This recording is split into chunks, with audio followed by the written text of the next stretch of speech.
Listen carefully, Donald Trump, USA, and every Western power that's weaponized visas controlling African movement for 65 years. 3 minutes ago, you banned citizens from Burkina Faso, Mali, and Niger entering America, and I immediately banned 2,400 Americans from our territory, ordering U.S. Embassy evacuation within 24 hours. You believed Africa would accept travel restrictions without retaliation. You thought visa control kept us subordinate across 54 nations. You were catastrophically wrong. I'm expelling every American on our soil. Your dominance just collapsed. You're finished.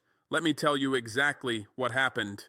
For 65 years since independence in 1960, USA weaponized immigration policy as control mechanism over African nations, threatening visa restrictions against African officials who defied American interests, denying visas to African citizens from nations pursuing independent foreign policies, imposing travel bans on entire African countries, claiming security concerns while actual motivation was punishing governments that rejected American dominance, and maintaining discriminatory visa application processes requiring extensive documentation, invasive interviews, and arbitrary decisions that humiliated African applicants while Europeans and other Western nationals received streamlined processing. This immigration weaponization wasn't incidental bureaucratic practice. It was deliberate American strategy ensuring African governments understood that defying Washington meant their officials couldn't travel to USA for UN meetings or international conferences, their students couldn't study at American universities, their business leaders couldn't attend trade negotiations, and their citizens couldn't visit relatives in America, creating comprehensive leverage that USA exploited for 65 years, pressuring African compliance with American demands. American visa weaponization reached peak exploitation by 2025 when Trump administration systematically expanded travel restrictions targeting African nations pursuing independent policies, adding 18 African nations to various restricted lists between 2017 and 2025, imposing extreme vetting requirements on African visa applicants that European applicants never faced, denying 68% of African visa applications compared to 12% denial rate for European applications despite similar documentation and purposes, and processing African applications 4 to 8 times slower than European applications, deliberately creating delays preventing Africans from attending time-sensitive events like conferences, medical treatments, or family emergencies. These discriminatory practices weren't justified by security data. African nationals committed virtually zero terrorist attacks in USA between 2001 and 2025, while domestic American terrorism killed thousands annually, proving restrictions were political punishment rather than legitimate security measures. Trump's December 12, 2025, executive order imposing comprehensive travel ban on citizens from Burkina Faso, Mali, and Niger represented escalation of visa weaponization, prohibiting all nationals from these 3 Alliance of Sahel states members from entering USA for any purpose including tourism, business, education, or family visits, prohibiting American citizens and permanent residents from these 3 nations from sponsoring family members for immigration, and threatening secondary sanctions against third countries facilitating travel by banned nationals to USA through transit arrangements. Trump's stated justification was national security concerns about terrorism and instability in Sahel region, completely fabricated pretext because actual motivation was punishing our alliance for expelling French and American military forces, for partnering with Russia providing security assistance, for adopting Chinese infrastructure financing, and for rejecting American demands that we maintain Western alignment despite 65 years of Western exploitation, leaving our nations impoverished while extracting hundreds of billions in resources. Trump's executive order affected 840,000 citizens from Burkina Faso, Mali, and Niger currently residing in USA, including 140,000 permanent residents, 280,000 temporary workers on various visas, 180,000 students at American universities, 120,000 refugees granted asylum, and 120,000 undocumented immigrants who'd lived in America for years building lives and families. These 840,000 people faced immediate uncertainty. Students couldn't return home for holidays fearing they'd be denied re-entry. Workers couldn't travel for family emergencies. Permanent residents risked losing status if they left USA, and families were separated with American citizens unable to bring spouses or children from banned countries. Trump's order also affected 2.8 million diaspora Africans from other nations who saw a travel ban as warning that their countries could be next if governments defied American interests, creating climate of fear across African diaspora that Trump intended as demonstration of American power and African vulnerability. But Trump fundamentally miscalculated African response. He assumed we'd accept travel ban like previous African nations had accepted American visa restrictions without meaningful retaliation. He assumed alliance of Sahel states lacked capability or political will to respond forcefully, and he assumed American citizens and corporations in our territories were immune from reciprocal measures because African governments wouldn't dare expelling Americans or seizing American assets fearing overwhelming American retaliation.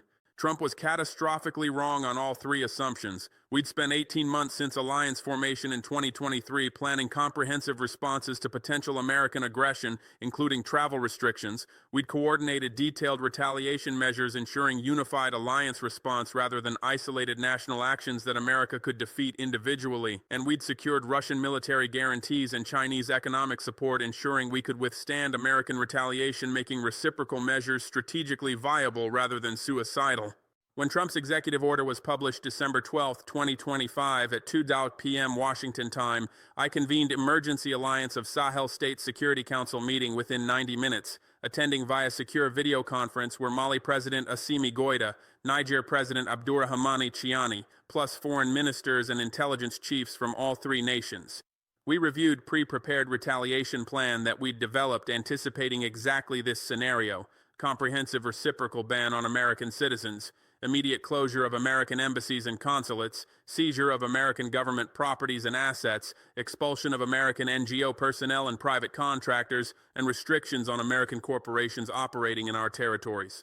Plan had been refined through multiple simulations and legal reviews, ensuring every measure complied with international law, ensuring operational execution would be swift and coordinated, and ensuring economic and security impacts on USA would be severe enough that Trump administration would face domestic political pressure reversing travel ban. We voted unanimously to implement full retaliation plan, recognizing that accepting Trump's travel ban without response would encourage additional American aggression, would signal weakness inviting further restrictions, and would betray our citizens who America was discriminating against. We agreed on 72-hour timeline for American embassy evacuation, sufficient time for orderly departure preventing humanitarian concerns, but insufficient time for Americans to sabotage facilities or destroy sensitive documents we intended to seize. We coordinated simultaneous announcements from all three capitals at 8:40 a.m. December 14, 2025, ensuring unified messaging and preventing America from exploiting any gaps between national actions, and we activated alliance military and intelligence protocols ensuring security during transition period when American personnel might attempt sabotage or when American military might contemplate intervention rescuing embassy staff or protecting American citizens. 3 minutes ago at 8:40 a.m. Ouagadougou time, simultaneous with announcements in Bamako and Niamey, I went on national television and international broadcast announcing immediate reciprocal travel ban on all American citizens and immediate closure of United States Embassy with 72-hour evacuation deadline. I announced that effective immediately, all American citizens in Burkina Faso are banned from our territory and must depart within 24 hours. That United States Embassy in Ouagadougou must cease operations and evacuate all personnel within 24 hours. That all American government properties, including embassy compound, staff residences, and vehicles are seized by Burkina Faso government as compensation for damages caused by Trump's discriminatory travel ban, and that American citizens remaining after 72-hour deadline will be arrested and deported at their own expense while facing potential criminal charges for immigration violations. I announced specific numbers proving comprehensive scope of reciprocal ban. 2,400 American citizens currently in Burkina Faso, Mali, and Niger combined must evacuate within 24 hours, including 340 embassy personnel across 3 nations, 840 USAID contractors and NGO workers, 480 American teachers and missionaries, 420 American business executives and engineers working for mining companies and telecommunications firms, and 320 American researchers, journalists, and tourists. These 2,400 Americans built lives and careers in our nations expecting permanent access, while Trump banned 840,000 of our citizens from America, demonstrating stunning American hypocrisy where they expected us accepting their presence while simultaneously prohibiting our presence in their country. I stated clearly that we're treating Americans exactly as Trump treats our citizens, with immediate prohibition, no appeals process, no exceptions for humanitarian cases, and no concern for disrupted lives or separated families, Because if such treatment is acceptable for American government to impose on Africans, it's equally acceptable for African governments to impose on Americans. I seizure of all United States government assets in Burkina Faso valued at $84 million, including embassy compound in Ouagadougou, worth $28 million with 12 hectares of prime downtown real estate that America acquired during colonial era at exploitation prices, 47 diplomatic residences housing American personnel worth $18 million total, 84 embassy vehicles worth $4.2 million, communications equipment and office furnishings worth $8.4 million and $25.4 million in cash held in embassy operating accounts that were freezing and seizing as partial compensation for economic damages Trump's travel ban inflicts on our citizens and economy. I announce these seized assets will be liquidated or repurposed. Embassy compound will become headquarters for Alliance of Sahel States Secretariat, symbolically replacing American presence with African Unity Institution. Diplomatic residences will house returning diaspora professionals under Pan-African Return Initiative. Vehicles will be transferred to government motor pools, and seized cash will fund scholarships for students affected by Trump's ban who can no longer study in America, enabling them to study in Chinese, Russian, or African universities instead. 84 organizations employing 840 American citizens and 2,400 local staff must cease operations within 24 hours, including USAID implementing partners operating health, education, and agriculture programs, American missionary organizations running schools and medical clinics, democracy promotion NGOs funded by National Endowment for Democracy conducting programs we've identified as CIA fronts attempting to cultivate opposition movements, and American research organizations collecting data on our populations and resources that we suspect was shared with American intelligence agencies. I stated that we're grateful for genuine humanitarian work some American organizations provided, but we cannot tolerate American NGO presence while Trump government treats our citizens as security threats. If America considers our people dangerous, we must consider American organizations in our territory as potential security risks requiring removal. 12 American companies operating in Burkina Faso, including mining firms, telecommunications providers, and oil exploration companies, face immediate reviews of their licenses and contracts, must replace American expatriate staff with African personnel within 90 days, and must demonstrate that their operations benefit Burkina Faso rather than merely extracting resources for American shareholders. I made clear we're not expropriating American business investments without compensation, but we're imposing conditions ensuring American companies remaining in our territory operate as genuine development partners rather than neo-colonial extractors, and companies unwilling to accept African majority ownership, technology transfer, and local employment requirements should prepare to exit our market because we'll revoke their licenses. The American embassy in Ouagadougou erupted in crisis when my announcement was broadcast. The ambassador scrambled to contact the State Department seeking guidance. Embassy staff began emergency destruction of classified documents using incinerators and shredders, and security personnel activated evacuation protocols for American citizens across Burkina Faso. Within 40 minutes of my announcement, U.S. State Department issued statement calling reciprocal ban unjustified and disproportionate response, claiming American travel ban was legitimate security measure, while our reciprocal ban was political retaliation violating diplomatic norms, revealing stunning American hypocrisy where identical actions are legitimate when America imposes them, but violations when African nations reciprocate. State Department demanded immediate reversal of reciprocal ban threatening consequences for bilateral relations and potential international sanctions. Empty threats because bilateral relations were already destroyed by Trump's original ban, meaning we had nothing to lose from retaliation, and international sanctions were unlikely because China and Russia would veto UN Security Council actions, while most developing nations would support our reciprocal measures as justified response to American discrimination. State Department also demanded guarantee of safe passage for evacuating Americans and protection of embassy personnel during evacuation, demands we granted because we're not interested in harming Americans. We're interested in demonstrating that American visa weaponization will be met with reciprocal costs, making such policies unsustainable.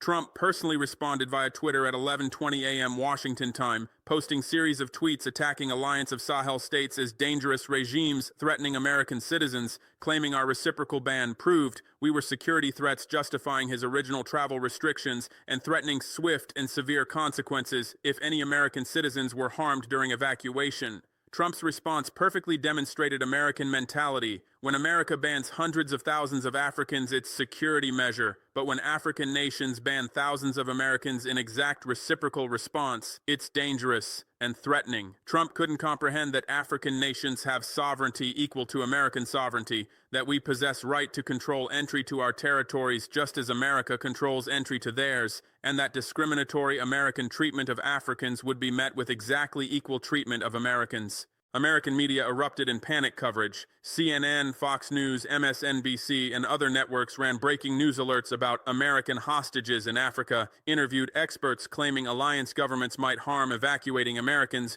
and broadcast speculation about potential American military operations rescuing embassy personnel or American citizens if evacuation was prevented. Media coverage revealed deep American racism. 840,000 Africans banned from America received minimal coverage, with media accepting Trump's security justifications without scrutiny, but 2,400 Americans required to leave Africa received saturation coverage, with media treating reciprocal ban as outrageous violation rather than justified response. American media couldn't process that African governments possess authority over their territories and that Americans have no inherent right to presence in African nations regardless of American preferences.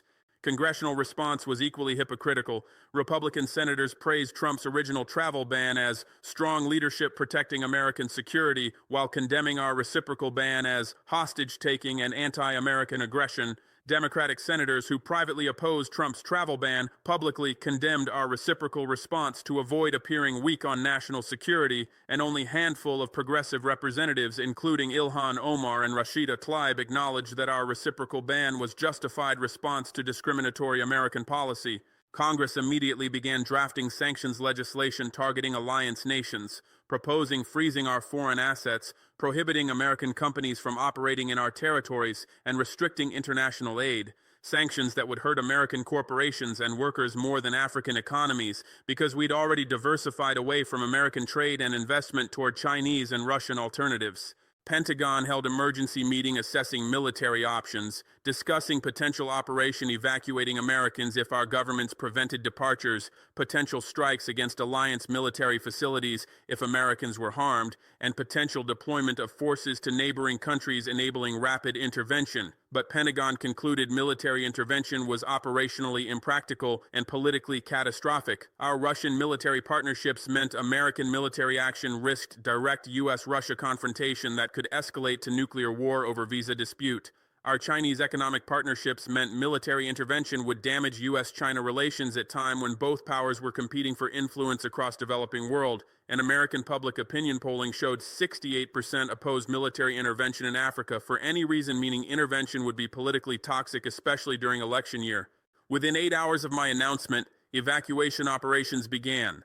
American Embassy in Ouagadougou chartered 4 flights to Paris and Washington departing December 15, 2025, transporting 340 embassy personnel and family members.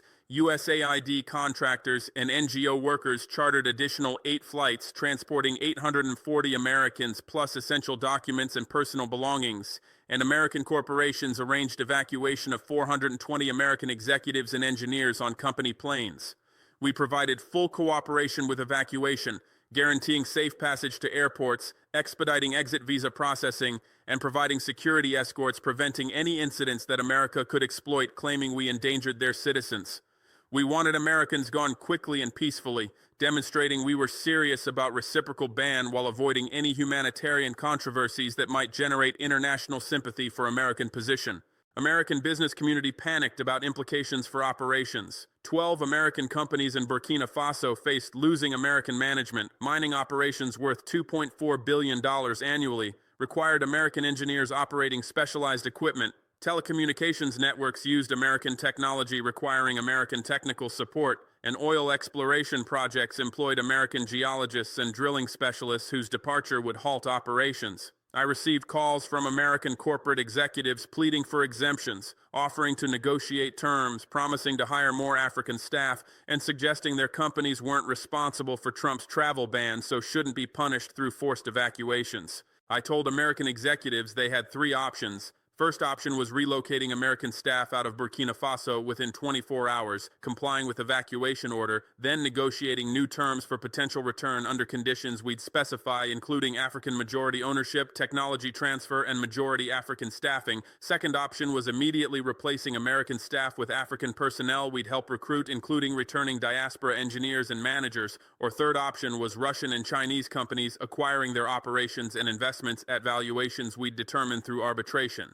I made clear that American corporate presence wasn't inherent right. It was privilege contingent on American government treating our citizens respectfully, and when American government imposed discriminatory travel bans, American corporate privileges in our territory were revoked until relations normalized. Several American companies chose immediate localization, replacing American expatriates with African managers we recruited from Diaspora Return Program and from other African nations, accepting Chinese technical partnerships providing expertise American staff previously provided, and agreeing to new contract terms including 60% Burkina Faso ownership and commitments to train African replacements for any remaining foreign personnel.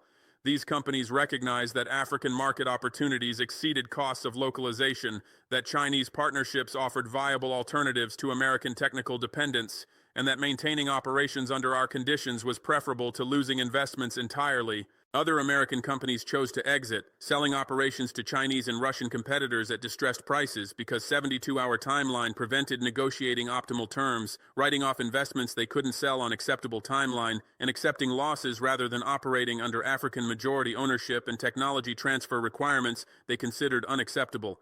These exits demonstrated American corporate arrogance, preferring to abandon African markets entirely rather than operating as genuine partners under terms ensuring African benefits, preferring losses over accepting African control of resources and operations on African territory, and failing to understand that era of neo-colonial extraction where foreign companies owned African resources while Africans provided only cheap labor was permanently finished.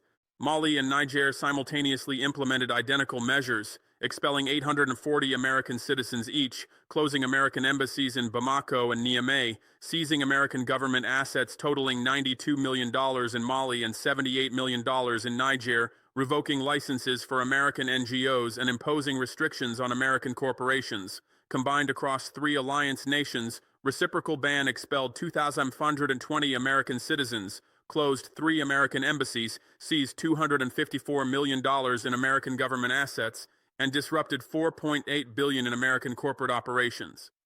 This unified alliance response demonstrated coordination and resolve, proving we weren't isolated nations that America could pressure individually, but coordinated bloc capable of collective action imposing substantial costs on American interests. African Union responded within 18 hours, issuing statements supporting alliance reciprocal measures as justified response to discriminatory American travel restrictions, calling on USA to revoke travel ban and negotiate respectfully with African nations, and warning that additional African nations might implement similar reciprocal bans if Trump expanded travel restrictions to other African countries.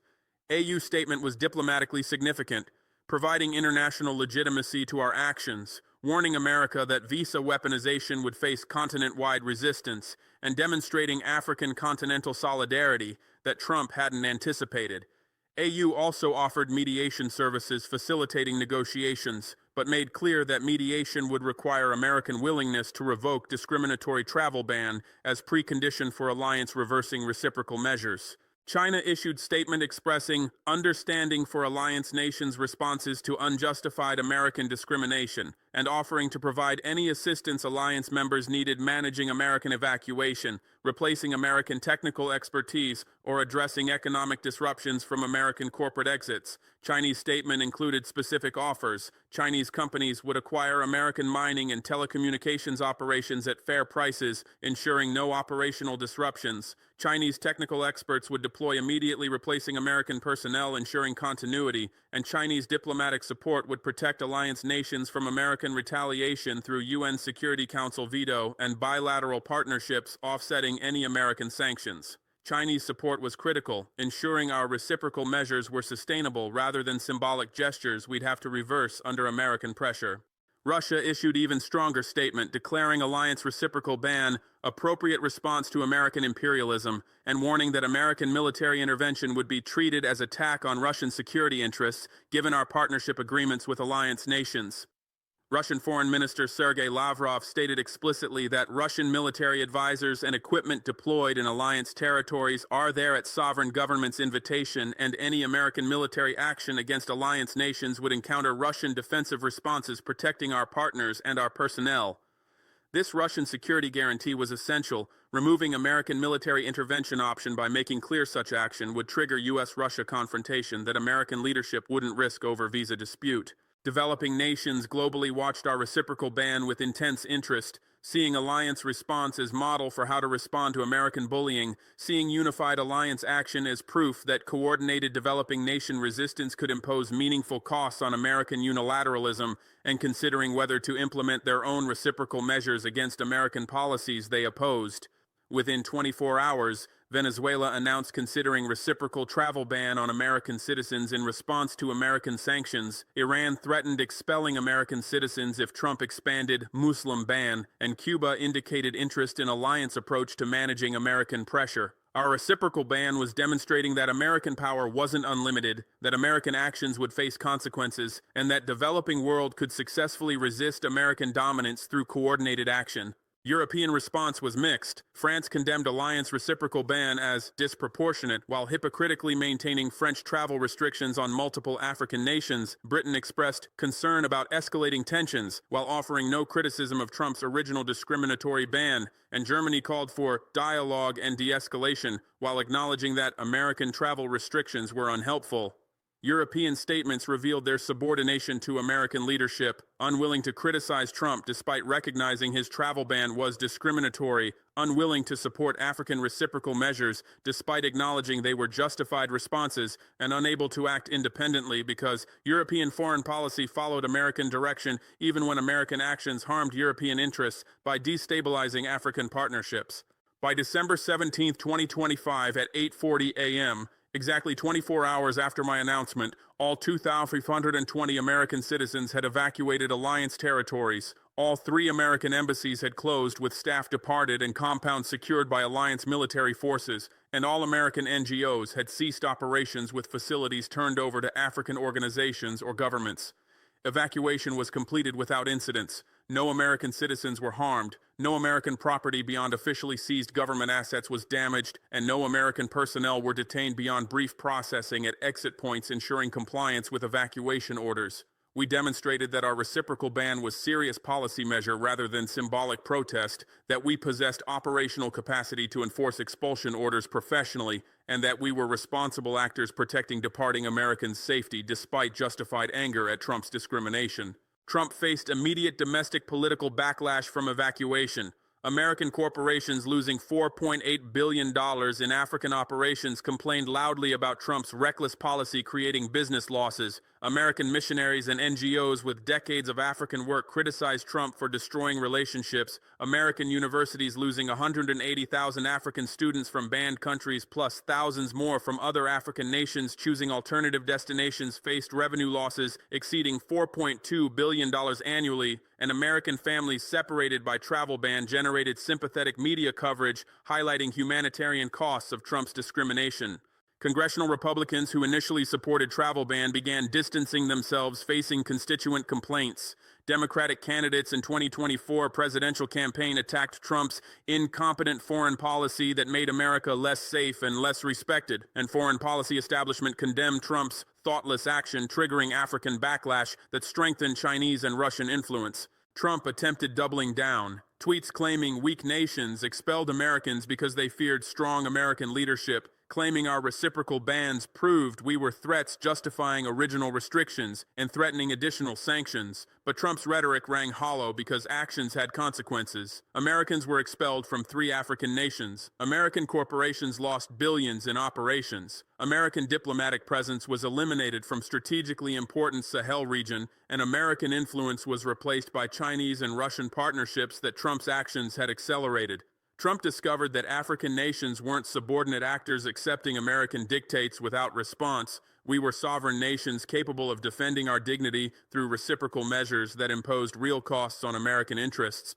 Within 96 hours, Trump administration quietly signaled willingness to negotiate. State Department contacted alliance through third parties suggesting travel ban might be modified if we reversed reciprocal measures. Trump tweets became less aggressive, suggesting openness to discussions, and administration officials leaked to media that travel ban was under review, pending security assessments. These signals indicated Trump recognized his miscalculation, that travel ban triggered unified African response imposing greater costs than expected, that domestic political backlash from affected American interests was damaging Trump politically, and that Chinese and Russian support for alliance ensured we could sustain reciprocal measures indefinitely, making American pressure tactics ineffective. I responded through media interview on December 20th, 2025, stating Alliance of Sahel states positions clearly and unambiguously. We would reverse reciprocal bans expelling American citizens only after Trump administration completely revoked travel restrictions on our citizens, restoring full visa access without discriminatory vetting procedures. We required formal American apology for discriminatory policy, acknowledging that travel ban was unjustified and harmful to innocent African citizens whose only crime was being born in nations pursuing independent foreign policies. We demanded compensation totaling $840 million for economic damages our citizens and our economies suffered, including lost wages for workers unable to travel to America, lost tuition and housing deposits for students expelled from American universities, lost business opportunities for entrepreneurs, denied visas for trade negotiations, and psychological damages from family separations and discriminatory treatment, and we insisted on binding international agreement preventing future American travel restrictions targeting alliance or other African nations without objective security justifications reviewed by independent international panel, ensuring American visa decisions would be based on actual security data rather than political punishment. These conditions were absolutely non-negotiable. We weren't interested in cosmetic changes like modifying travel ban to allow limited categories while maintaining restrictions on majority of citizens. We weren't interested in face-saving compromises like reciprocal lifting where we reversed our bans while Trump maintained modified restrictions, and we weren't accepting any resolution that didn't include complete reversal of discriminatory ban plus structural changes preventing future American visa weaponization. I stated explicitly in interview that Alliance would maintain reciprocal bans indefinitely if necessary. We're prepared to operate without American diplomatic presence, without American corporate involvement, without American NGO activities, and without any American citizens on our territories for years or decades if Trump refuses meeting our reasonable demands for equal treatment and basic respect. I explained detailed reasoning behind each condition, demonstrating they weren't excessive demands but appropriate remedies for American violations. First condition requiring complete travel ban revocation was essential because partial modifications would maintain American leverage through continued restrictions. If Trump lifted ban on students but maintained restrictions on workers, America would retain ability to pressure our governments through threatening worker visa access. If Trump allowed business travel but prohibited tourism and family visits, America would continue separating our families and preventing cultural exchanges. Complete revocation was necessary, eliminating American visa weaponization entirely rather than merely reducing its severity, while maintaining threat of reimposition whenever our governments defied American interests. Second condition requiring formal American apology addressed psychological and diplomatic dimensions beyond economic damages. Trump's travel ban publicly labeled our nations as security threats, stigmatized our citizens as dangerous individuals requiring exclusion, and humiliated our governments by treating sovereign nations as subordinate entities whose citizens could be collectively punished without consequence. Formal apology would acknowledge American wrongdoing, would affirm our nation's and citizens' dignity, would establish precedent that America cannot discriminatorily target African nations without accountability, and would provide political vindication demonstrating that our resistance was justified and successful. Without apology, Trump could claim travel ban was legitimate security measure that he graciously modified rather than discriminatory policy he was forced to abandon. Apology would establish clear record that travel ban was unjustified American aggression that African resistance defeated. Third condition demanding $840 million compensation addressed concrete economic damages our citizens suffered through Trump's discrimination. Students expelled from American universities lost $280 million in non-refundable tuition and housing deposits, plus additional costs relocating to alternative universities. Workers unable to travel to America for employment lost $420 million in wages they would have earned during ban period. Businesses unable to send representatives to American trade shows and negotiations lost $84 million in foregone contracts and partnerships, and families separated by ban incurred $56 million in additional costs, including international phone calls, video services, and travel to third countries for family reunions. These weren't abstract theoretical damages, they were actual documented losses that our citizens submitted through claims process we established, that we verified through supporting documentation, and that American discrimination directly caused. Compensation wasn't punitive, it was restitution restoring our citizens to positions they would have occupied absent American discrimination. Fourth condition, requiring binding international agreement preventing future travel restrictions addressed structural problem that even if Trump revoked current ban, nothing prevented future American administration imposing new restrictions whenever our foreign policies conflicted with American preferences. Binding agreement would establish objective criteria for any future travel restrictions, requiring specific credible evidence that nationals from targeted country pose genuine security threats based on actual terrorist activities, criminal patterns, or intelligence indicating planned attacks rather than political disagreements or geopolitical competition.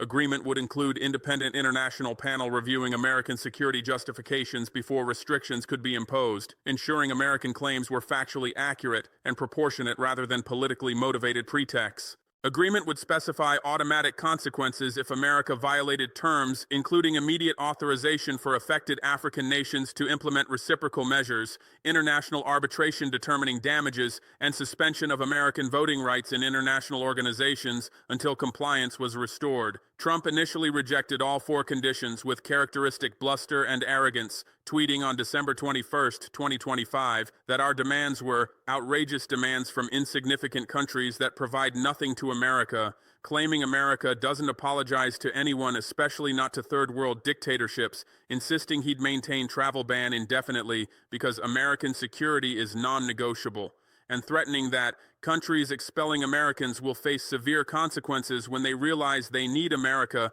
more than America needs them. Trump's response demonstrated his fundamental misunderstanding of changing global power dynamics. He assumed African nations were still subordinate actors dependent on American goodwill who'd eventually capitulate under pressure. He assumed American economic and military superiority guaranteed compliance regardless of justice of American positions, and he assumed his domestic political base would support indefinite confrontation with African nations over visa dispute. But Trump's assumptions proved catastrophically wrong within 30 days as multiple crises converged, making his position politically unsustainable. American business community immediately escalated pressure on Trump administration.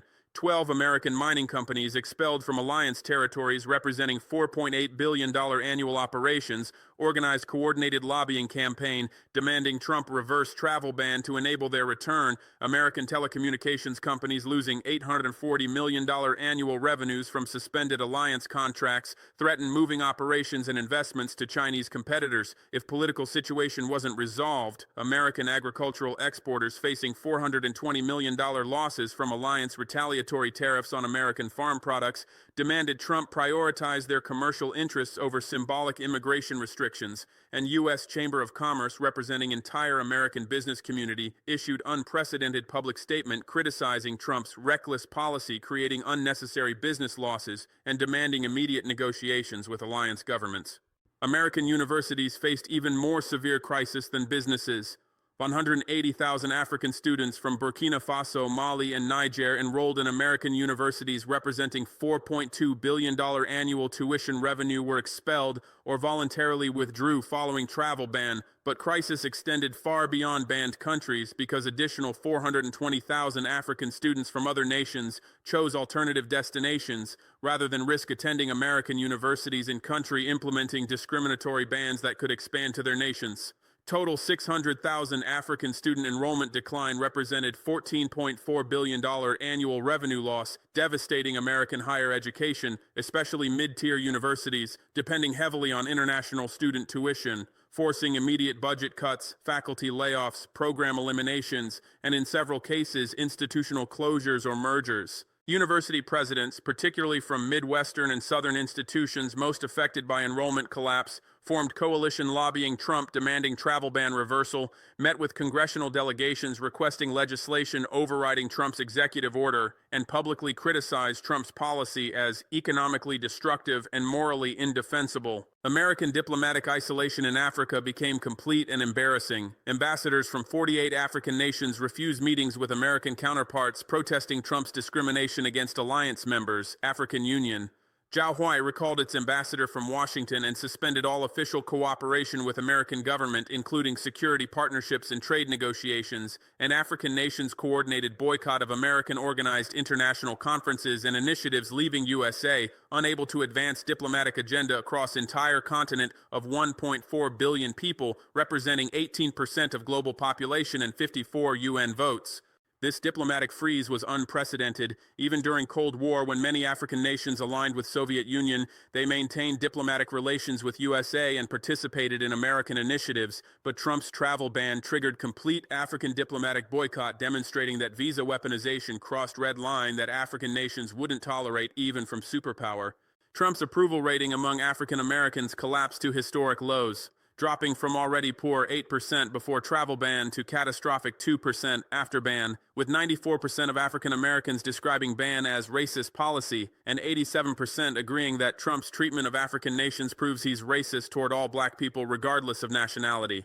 This polling was politically devastating for Trump because 2024 election was approaching, because African American voters were critical in swing states including Georgia, Michigan, Pennsylvania, and Wisconsin that determined 2020 election outcome, and because Democratic campaigns were already organizing African American turnout around message that Trump banned black people from 3 African countries. Imagine what he'll do to black Americans if reelected. Trump's political advisors warned him that maintaining travel ban through 2024 election would guarantee losing African American vote by historic margins, potentially costing him multiple swing states. International pressure escalated as China and Russia exploited Trump's misstep. Chinese President Xi Jinping gave speech at African Union headquarters in Addis Ababa on January 4, 2026, condemning discriminatory Western immigration policies targeting developing nations and announcing $28 billion Chinese scholarship program funding 280,000 African students attending Chinese universities, replacing American educational opportunities. Russian President Putin announced expanding military partnerships with alliance nations, including deploying additional 4,800 military advisors and selling $8.4 billion in advanced weapon systems, and both powers coordinated diplomatic campaign at UN condemning American travel ban as violation of international norms and African sovereignty. This Chinese and Russian opportunism demonstrated to Trump that maintaining travel ban was strategically counterproductive, literally driving alliance nations deeper into Chinese and Russian partnerships, providing China and Russia with propaganda victory, portraying themselves as respectful partners while America was racist bully, and strengthening authoritarian powers' positions in Africa at American expense. Congressional Republicans facing constituent pressure began publicly breaking with Trump. 12 Republican senators from agricultural states demanded travel ban reversal to restore farm exports to alliance markets. 8 Republican senators from states with major universities requested negotiations ending enrollment crisis, and even Trump allies like Lindsey Graham privately urged him to find face-saving exit because maintaining pointless fight with irrelevant African countries is political suicide during election year when we need to focus on China, Russia, and domestic issues. Republican defections were particularly significant because they occurred despite Trump's control over Republican primary voters, indicating that constituent economic pain from business losses and university crises exceeded Republican politicians' fear of Trump's retaliation against critics. Democratic presidential candidates unanimously condemned Trump's travel ban, using it as evidence of Trump's racism, incompetence, and damaged America's international reputation, promising to immediately revoke ban if elected, and proposing legislation preventing future presidents from implementing discriminatory travel restrictions without congressional approval. Democratic attacks were effective because they combined moral arguments about discrimination with practical arguments about economic damage and diplomatic isolation, appealing both to progressive base opposing racism and to moderate voters concerned about American interests. Internal Democratic polling showed travel ban issue resonated strongly with African American voters, college-educated suburban voters, and business-oriented voters, giving Democrats confidence that emphasizing issue would help 2024 campaigns. Within 30 days of my December 20th interview, Trump's position became politically and economically unsustainable. He faced unified business community opposition demanding reversal, faced university crisis threatening dozens of institutional closures, faced complete diplomatic isolation across entire African continent, faced historic low approval among African Americans in election year, faced international pressure from China and Russia exploiting his mistake, faced Republican congressional defections, and faced effective Democratic attacks using travel ban as evidence of multiple Trump failures. Trump's advisors unanimously recommended reversing travel ban, arguing that maintaining it provided zero benefits while imposing massive costs, arguing that reversal could be portrayed as successful security improvements rather than capitulation, and arguing that resolving African crisis would allow Trump to refocus on domestic priorities and China competition rather than wasting political capital on pointless confrontation with marginal nations.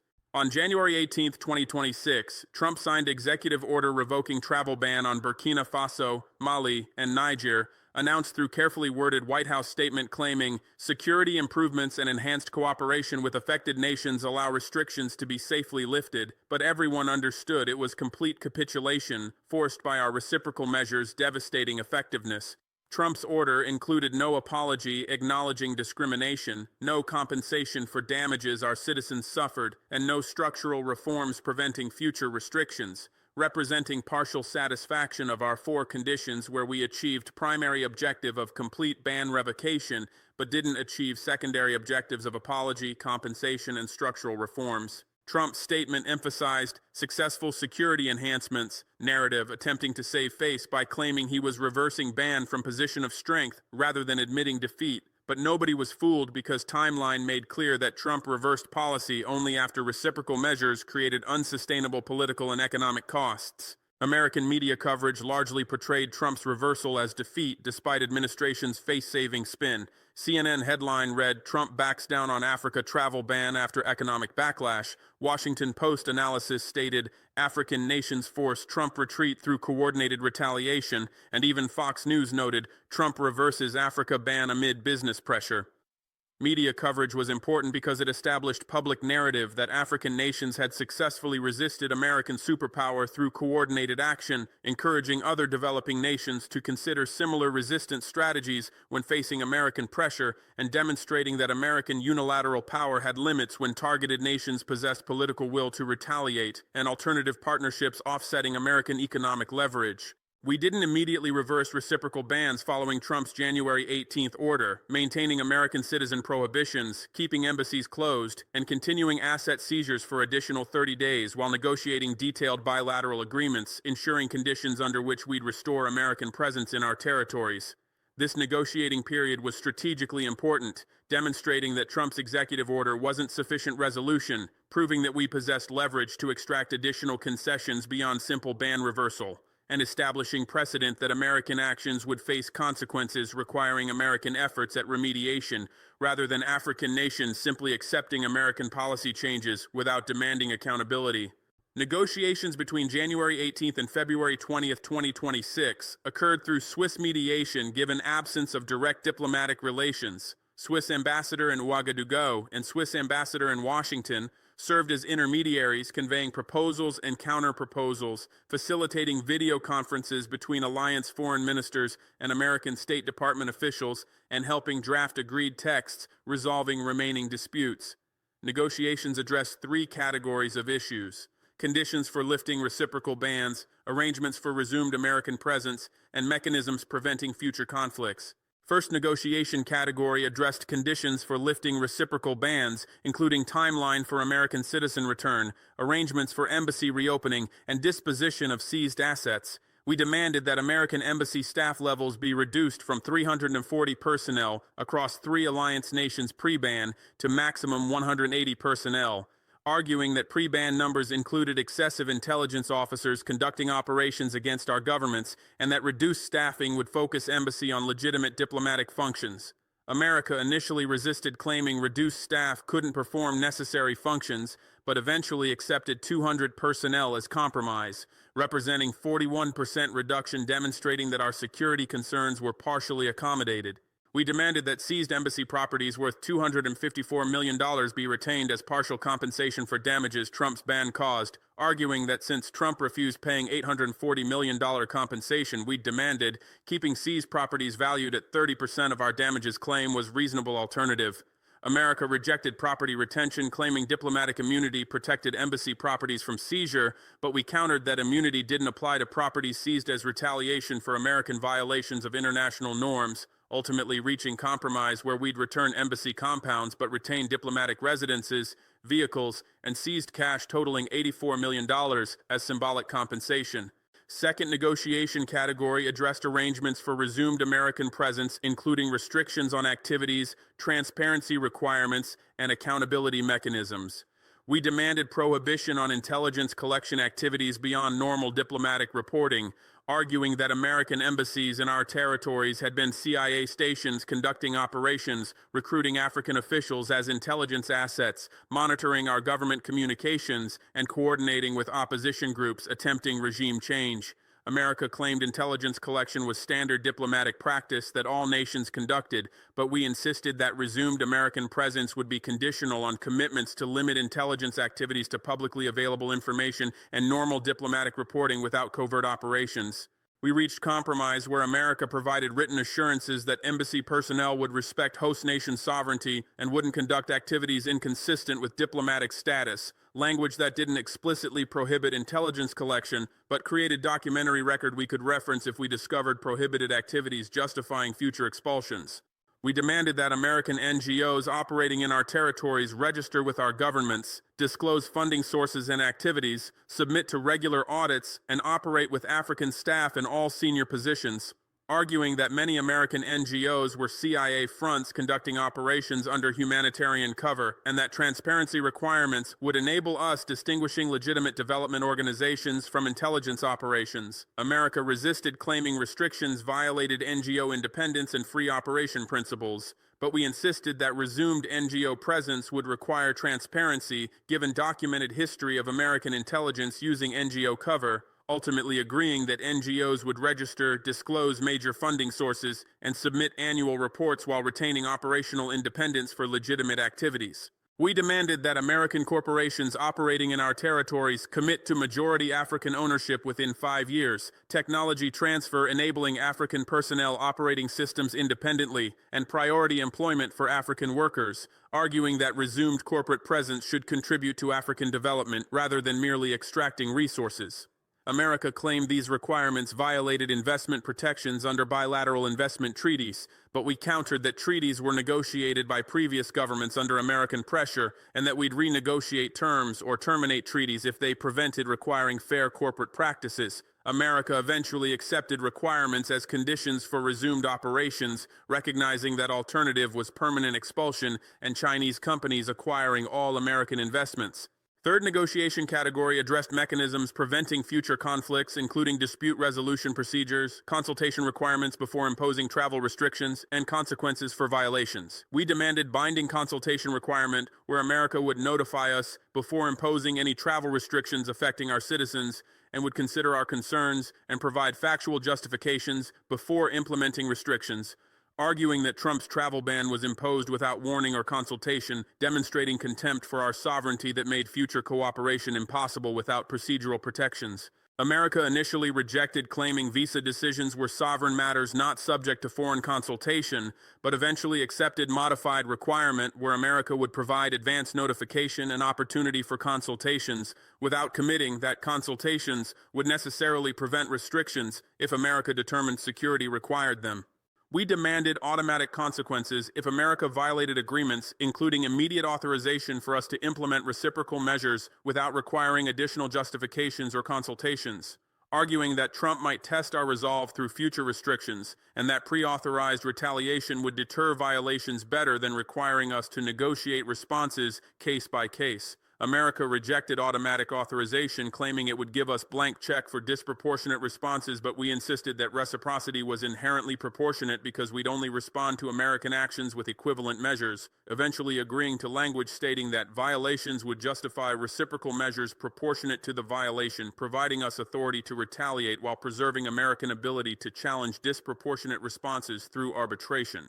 We demanded independent arbitration mechanism for disputes about agreement interpretation or violation claims, arguing that American courts couldn't impartially judge disputes where USA was party and that neutral arbitration was necessary for agreements to be credible. America initially proposed American courts or bilateral commission with American representatives having equal vote creating deadlock potential, but eventually accepted Swiss arbitration under rules ensuring neutral panelists without American or alliance nationality deciding disputes. This was significant concession because America rarely accepts truly independent arbitration, preferring forums where American influence affects outcomes. By February 20th, 2026, all negotiation issues were resolved through detailed bilateral agreements signed simultaneously in Washington and in Ouagadougou, Bamako, and Niamey, establishing conditions for lifting reciprocal bans, defining parameters for resumed American presence, and creating mechanisms preventing future conflicts. Agreements represented partial alliance victory. We achieved complete travel ban reversal. We extracted significant concessions on embassy staffing levels and activities. We obtained transparency requirements on NGOs. We secured commitments on corporate behavior, and we established consultation procedures and arbitration mechanisms, providing some protections against future American visa weaponization. We didn't achieve formal apology or financial compensation beyond retained seized assets. But given American superpower status and Trump's political inability to acknowledge wrongdoing, achieving complete ban reversal plus operational restrictions and procedural protections represented successful resistance outcome, demonstrating that coordinated African action could force American policy changes. We lifted reciprocal bans on February 20th, 2026, immediately following agreement signatures, allowing American citizens and embassy personnel to return under strict conditions, including reduced embassy staff levels of 200 versus previous 340, prohibitions on intelligence collection activities beyond normal diplomatic reporting, requirements that American NGOs operate transparently with African government oversight preventing CIA front operations, and commitments that American corporations would transition to majority African ownership and employ predominantly African staff. American return was gradual rather than immediate.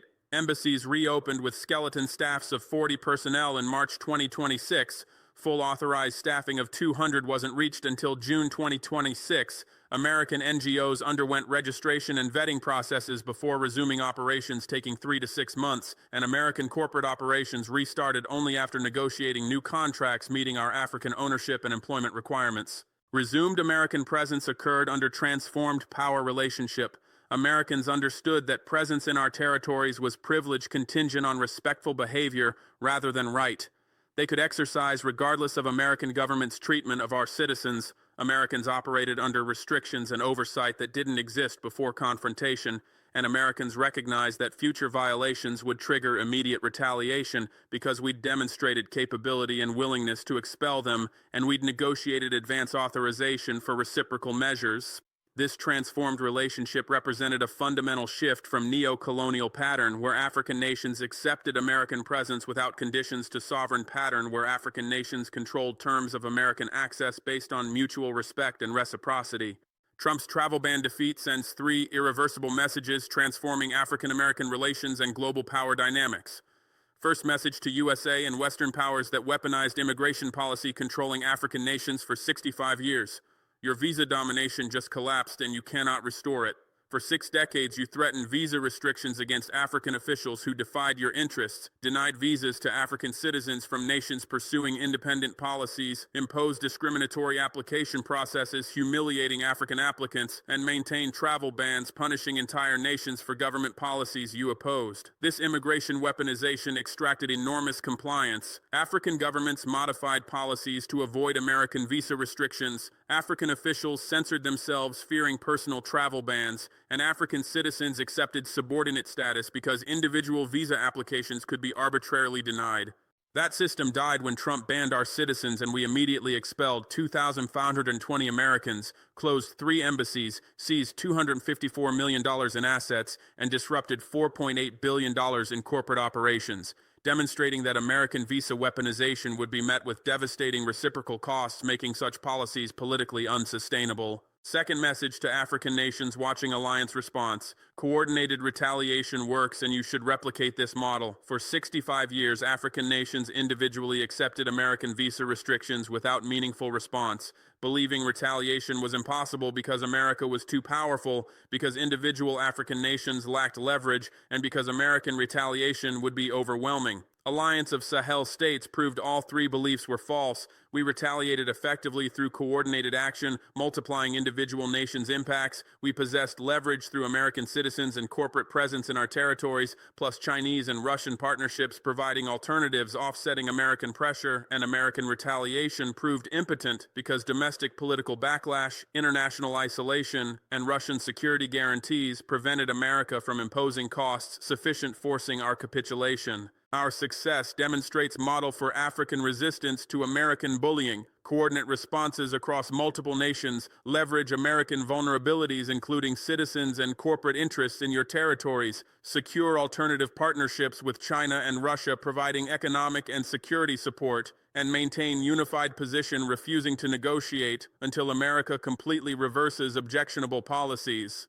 Within 90 days of our reciprocal ban success, 18 African nations established Continental Immigration Coordination Council, developing unified African responses to future Western visa restrictions, agreeing that any discriminatory travel ban against one African nation would trigger coordinated reciprocal measures from all council members, creating legal framework for rapid unified action without requiring lengthy consultations, and building capacity to sustain indefinite reciprocal bans through Chinese economic support and Russian security guarantees.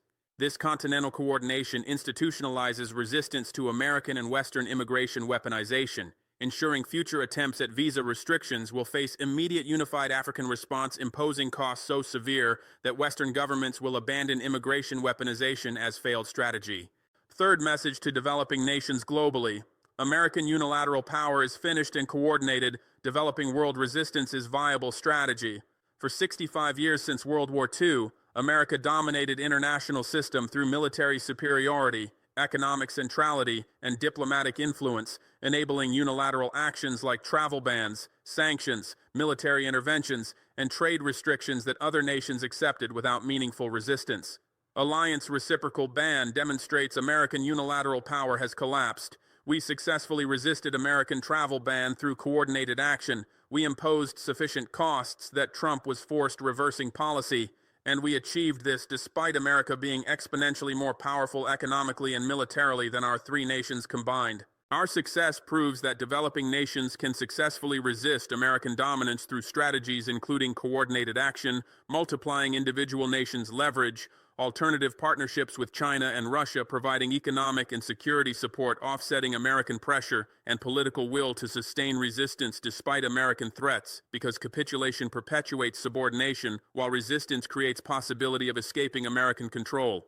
Venezuela, Iran, Cuba, Nicaragua, Bolivia, Zimbabwe, and 14 other developing nations facing American pressure have requested consultations about alliance resistance model, seeking to understand how we coordinated responses, how we secured Chinese and Russian support, how we calculated that reciprocal costs would force American capitulation, and how we maintained political will despite American threats. We're sharing our complete playbook, providing detailed documentation of coordination mechanisms, explaining negotiation strategies, securing alternative partnerships, describing cost-benefit calculations, proving reciprocal resistance was strategically rational, and offering to coordinate with other developing nations implementing similar strategies resisting American unilateralism. This knowledge transfer is creating global network of developing nation resistance, ensuring American attempts to pressure any member will face coordinated response from entire network imposing costs across multiple regions, simultaneously making American unilateral actions prohibitively expensive politically and economically. American visa weaponization as control mechanism over African nations collapsed permanently and irreversibly when Trump administration banned citizens from Burkina Faso, Mali, and Niger on December 12, 2025, and we immediately retaliated with devastating reciprocal measures expelling 2,520 American citizens, closing 3 American embassies, seizing $254 million in American government assets, and disrupting $4.8 billion in American corporate operations. demonstrating to African governments and developing nations worldwide that American immigration policy could no longer be weaponized without facing crippling retaliation that imposed greater costs on American interests than visa restrictions imposed on targeted nations. Our successful resistance proved that coordinated African action multiplied individual nations' limited leverage into overwhelming force, that Chinese economic partnerships and Russian security guarantees provided viable alternatives offsetting American pressure tactics, and that political will to sustain resistance despite American threats was achievable when populations understood that accepting American domination perpetuated subordination, while resistance created possibility of achieving genuine sovereignty. And you're finished as dominant power dictating terms to African nations because across 54 African nations, governments are establishing permanent coordination mechanisms, institutionalizing resistance to American unilateralism. Continental Immigration Coordination Council, formed March 2026, brings together all African nations committing to unified responses where discriminatory American travel restrictions against any single African nation automatically triggers reciprocal bans from all council members, expelling every American citizen from entire continent, coordinated seizure of all American diplomatic properties across Africa, and collective trade restrictions on American corporations until restrictions are completely revoked. This continental coordination means future American attempts at visa weaponization won't face resistance from 3 alliance nations representing 94 million people. They'll face unified response from 54 nations representing 1.4 billion people, controlling 60% of world's critical minerals, 40% of global hydroelectric potential, and 28% of UN General Assembly votes, making American pressure tactics prohibitively expensive politically and economically. African nations are systematically securing Chinese economic partnerships and Russian security relationships, providing comprehensive alternatives to American economic and security dependencies that previously made American pressure irresistible. China's $840 billion Belt and Road investments across Africa provide infrastructure, energy, telecommunications, and industrial capacity, replacing American and Western sources. Chinese development financing at 1.8% to 2.4% interest rates provides capital for African priorities without political conditions that American assistance always imposed. Russian military equipment and training provide security capabilities without American restrictions on use or American threats to cut support if African governments pursue independent policies. And Chinese consumer markets provide destinations for African exports, reducing dependence on American and European markets that historically use trade access as leverage, extracting political concessions. These alternative partnerships mean African nations can withstand American economic sanctions, can reject American military assistance conditions, and can pursue foreign policies serving African interests rather than American preferences, because Chinese and Russian alternatives ensure African development continues regardless of American opposition. African populations and governments are building political will to sustain long-term resistance to American pressure because 65 years of accepting American domination since 1960, independence achieved absolutely nothing beyond perpetual subordination, where African nations remained poor despite abundant resources, remained technologically dependent despite educated populations, and remained politically marginalized despite representing 18% of global population, proving conclusively that cooperation with American-led Western system didn't produce promised development and prosperity, but instead maintained exploitative relationships enriching Western nations while keeping Africa impoverished. Our successful resistance to Trump's travel ban demonstrated alternative path where defying American dictates and accepting short-term costs, including diplomatic isolation and economic disruptions, ultimately forced American capitulation, achieved respectful treatment, and established precedent that African sovereignty would be defended through coordinated action, showing African populations that resistance works while compliance perpetuates subordination, and inspiring political leaders to choose dignity through resistance over subordination through compliance.